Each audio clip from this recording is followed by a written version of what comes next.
Blessed and happy Thursday to all of you, my dear friends, my dear brothers and sisters, my dear good people of God. Today is June 18, 2026.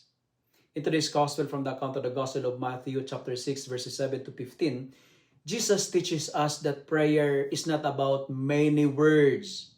It's not about impressive expressions or endless repetitions.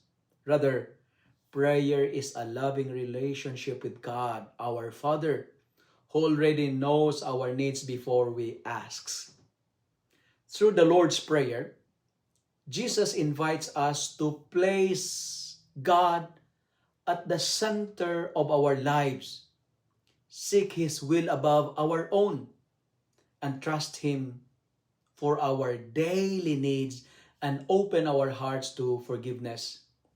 My dear friends, when we speak about prayer, prayer is not meant to change God's heart.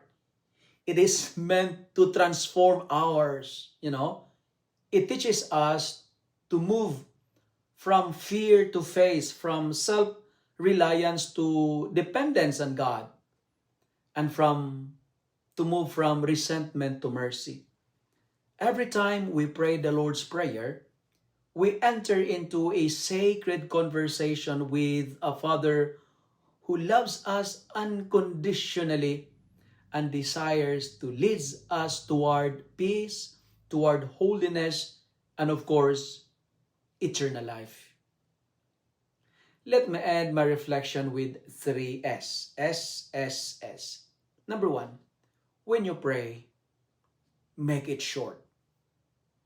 Prayer is not about multiplications of words or litany of petitions, because our God knows already what we need before we ask Him. Second, when you pray, surrender. Entrust your life and your will to God's loving plan. Depend on God daily for both spiritual and material needs. And finally, when you pray, make it sincere.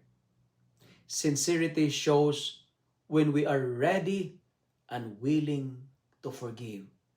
My dear friends, forgive others and live as brothers and sisters in God's family. When you pray, make it short. Always surrender to God. Lord, your will be done, not my will. And make your prayer sincere. Forgive us our sins. Be ready to forgive others. Our Father who art in heaven, holy be your name. Your kingdom come. Your will be done on earth as it is in heaven. Give us this day our daily bread, and forgive us our trespasses, as we forgive those who trespass against us. And lead us not into temptation, but deliver us from evil. Amen. If you love and like this reflection, kindly share it with your friends, share it with your family.